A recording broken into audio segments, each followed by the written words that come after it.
अस्सलामुअलैकुम dear friends, कैसे हैं आप सब। मैं बिल्कुल ठीक हूँ। उम्मीद है कि आप भी बिल्कुल ठीक होंगे। जी जनाब, आज क्या पकाएं। आज फ्राइडे है तो मैंने सोचा क्यों ना आपके साथ बहुत ही मज़े की देगी यखनी पुलाव की रेसिपी शेयर की जाए। मैं आज लंच में यही बना रही हूँ तो मैंने सोचा कि क्यों ना आपके साथ भी शेयर किया जाए। तो आए स्टार्ट करते हैं। इसके लिए सबसे पहले हमें जो चीज़ चाहिए वो है यखनी, और उसको तैयार करने का जो तरीका है जिस तरह मैं बनाती हूँ वो ये है कि चिकन को धो के पानी में डाल दिया, उसमें थोड़ा सा गरम मसाला, सब्ज़ मिर्च और नमक, और साथ में हमने डाल दिया है अदरक लहसुन की पेस्ट, थोड़ा ज़्यादा मिकदार में, ठीक है। और उसके बाद हम इसको पकने के लिए रख देंगे। पक पक के ये देखें यखनी जो है हमारी बिल्कुल मज़े की यखनी तैयार हो चुकी है। अच्छा जी, चलें आइए अब तैयार करते हैं हम पुलाव के लिए जो मसाला बनाना है। अच्छा, ऑयल गर्म किया, उसके अंदर मैंने प्याज डाल दिया, साथ ही सब्ज़ मिर्च भी डाल दी, ठीक है।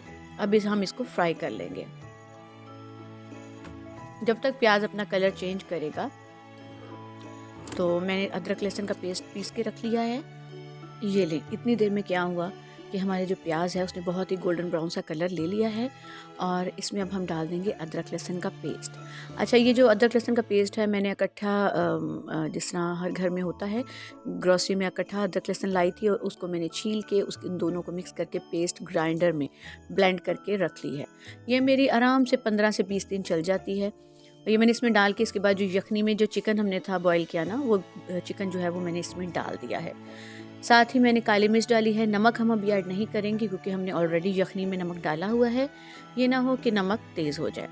अच्छा जी, यहाँ मैंने एक टमाटर लिया है।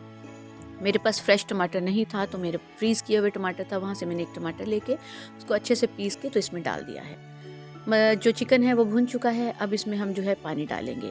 3 गिलास चावल लिए हैं मैंने, और तो उसके अंदर हम क्या करेंगे कि जो यखनी हमारी बनी हुई है वो भी नाप के डाल देंगे। अगर वो थोड़ी, क्योंकि 3 गिलास चावल हैं उसमें 6 गिलास हम लोगों ने पानी डालना है, तो यखनी आप नाप के डालें उसी गिलास या उसी कप की मदद से जिससे आपने चावल मेयर किए थे। और वो यखनी अगर थोड़ी है तो उसमें आप एक आधा गिलास पानी ऐड कर सकते हैं। जब अच्छा सा बॉयल आ जाए इस पानी को, तो इसको आप नमक चेक कर लें। नमक कम लगे तो आप हस्ब ज़ायका इसमें नमक डाल सकते हैं। मैंने चावल भिगो के रखे हुए थे, अब वो मैंने इसमें शामिल कर दिए हैं। ये देखिए, बहुत ही मज़े का पुलाव बनता है ये, और मेरे घर में मेरे हस्बैंड को बहुत पसंद है। मेरे बच्चे बहुत शौक़ से खाते हैं, तो इसलिए, और ये अक्सर बनता रहता है। तो आज मैंने ये सोचा कि क्यों ना ये रेसिपी आपके साथ शेयर की जाए, क्योंकि यखनी वैसे भी बहुत मज़े की लगती है। अब ये वाली यखनी वैसे भी बच्चों को कप में डाल के दे सकते हैं, पी लें, क्योंकि नज़ले ज़ुकाम में ये बहुत ही फ़ायदेमंद है। अच्छा, ये देखिए, नमक मैंने यहाँ ट्राई किया था, मुझे लगा कि नमक कम है तो यहाँ मैंने थोड़ा नमक और शामिल कर दिया है। और ये देखें कि चावल जो हैं वो आहिस्ता आहिस्ता पानी में पकते जा रहे हैं, फूलते जा रहे हैं, और पानी जो है वो ड्राई हो गया है। तो हमने अब यहाँ क्या करना है, आप सबको पता है, हमने यहाँ इसको दम लगा देना है। दम के लिए क्या करेंगे, वही ट्रेडिशनल सा तरीका है, पुरानी अम्मियों वाला तरीका है कि आप एक रुमाल लें रोटियों वाला, उसको गर्म करें, और सॉरी गर्म नहीं करना, उसको गीला करना है। गीला करके हम इसके ऊपर डालेंगे, ऊपर से कैप देंगे, और साथ में कोई वजनी चीज़ कैप के ऊपर रख देंगे, और आँच जो है चूल्हे की हल्की कर देंगे।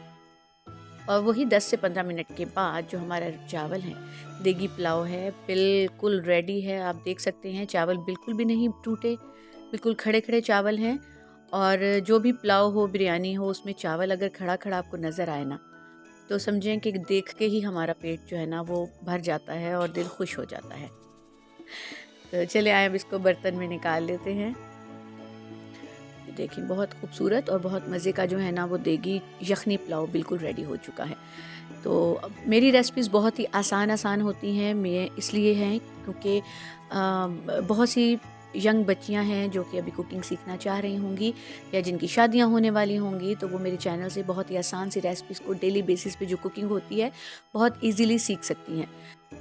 और मेरे चैनल बनाने का मकसद भी यही था कि मैं प्यारी प्यारी बच्चियों को बहुत ही आसान सी कुकिंग बहुत आसानी से सिखा सकूं।